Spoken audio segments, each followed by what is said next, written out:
Hello, I hope you're all well. I want to discuss the Liverpool connection in a couple of cases that DNA also impact on mine. The first case is a kid called John Climo. He did not know the victim in this case. The exhibits were contaminated in the case.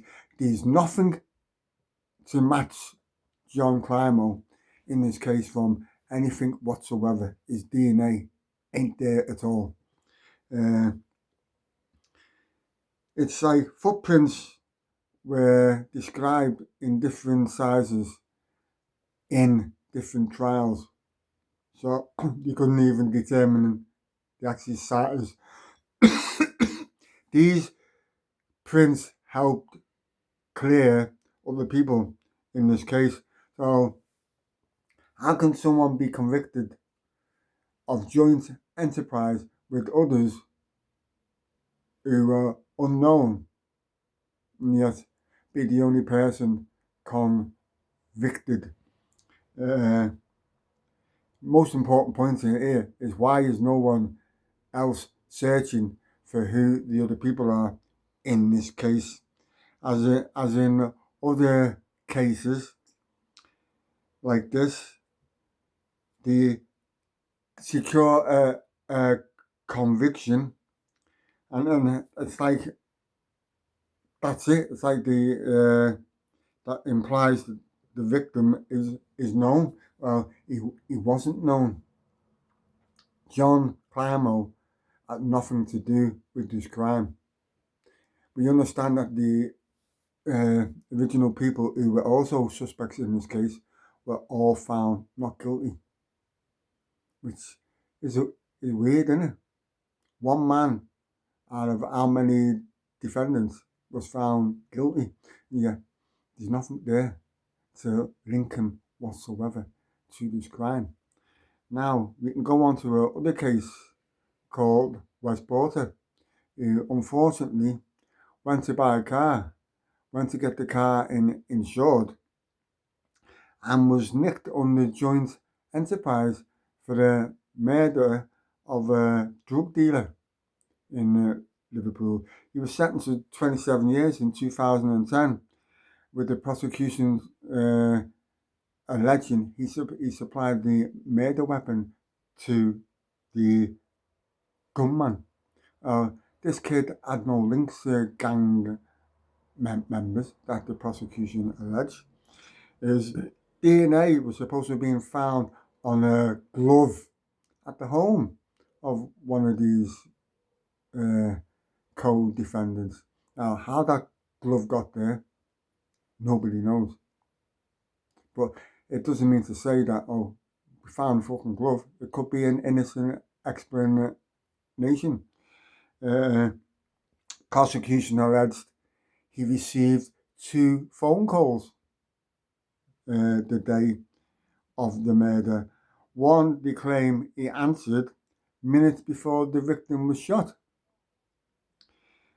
And this is claimed by the prosecution that demonstrates that he was involved in supplying and disposing of the murder weapon.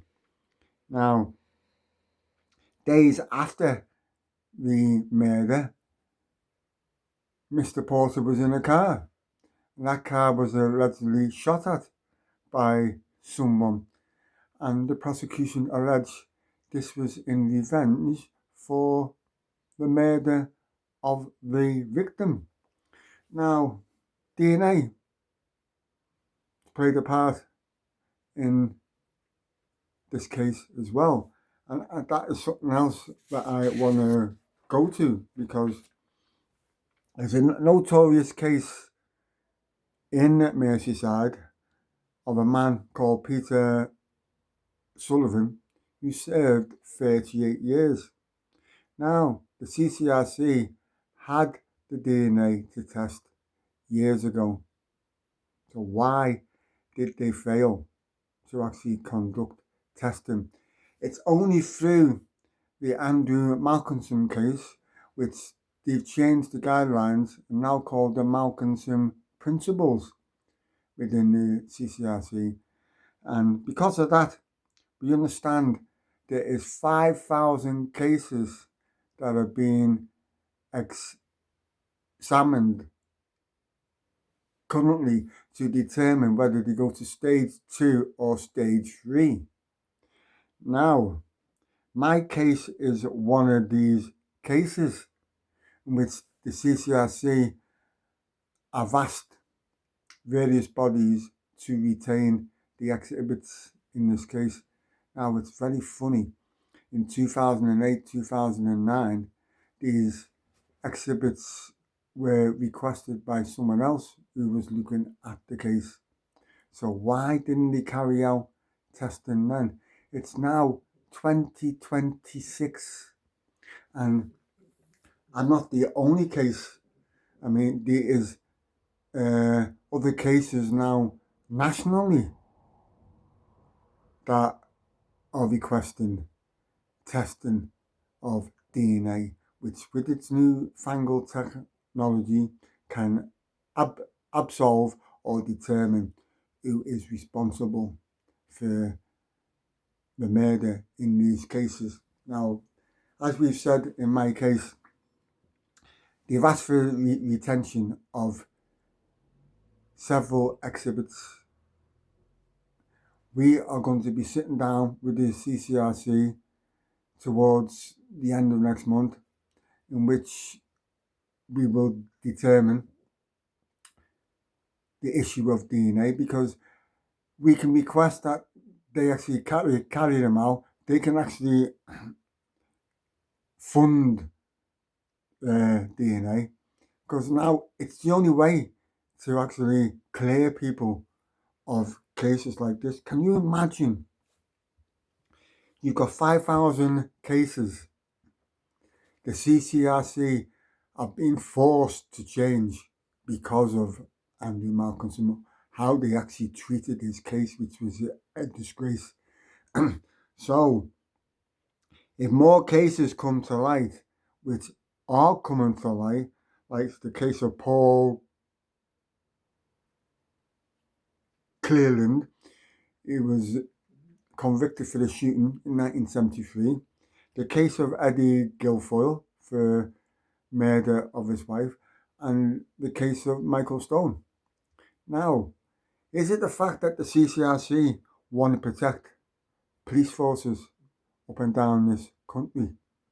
Because imagine 5,000 cases. If them 5,000 cases, these hundreds who didn't do the crime. You imagine what that could do to British justice and British police. It could destroy them.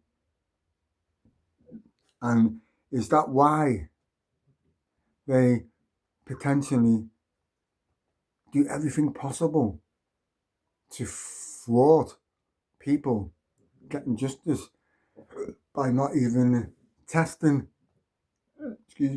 DNA? It is horrible that people are being made to actually suffer for years because of the incompetence of a body who don't want to acknowledge wrong. We actually see it up and down this country in other issues. At the Hillsborough fucking law, they try to blame the fucking Scousers. When you know what? Them in government should be in the fucking dock for what happened. The blood fucking campaign, where they infected blood into fucking people, and the government knew about it and covered it up. This is the same. The government paid the fucking CCRC and have reduced the capacity for people to work on cases. People are working from home on multiple cases. How can they give cases the full attention? These people who've been cleared in this country of notorious cases who have got the wherewithal and the knowledge to actually work with the CCRC to help them go and look at certain cases. Why aren't they involved? Why is it police need to be involved? You know why? It's to cover up their own wrong doings in this fucking country, which is abysmal. The justice in this country stinks, and the people I've just mentioned need justice. Some have been waiting years. How much longer is it gonna go on for? If you're interested in any of these cases, you can find the vast majority online, Facebook, newspaper articles, whatever. So please go read. If you got any comments, please leave comments. And if you can help, they'd all appreciate your help if you can do so. On that note, I'll leave this till later, and I'll come back when I've had an update myself on my case. Until then, have a good day and enjoy tonight's football. Ta-ra.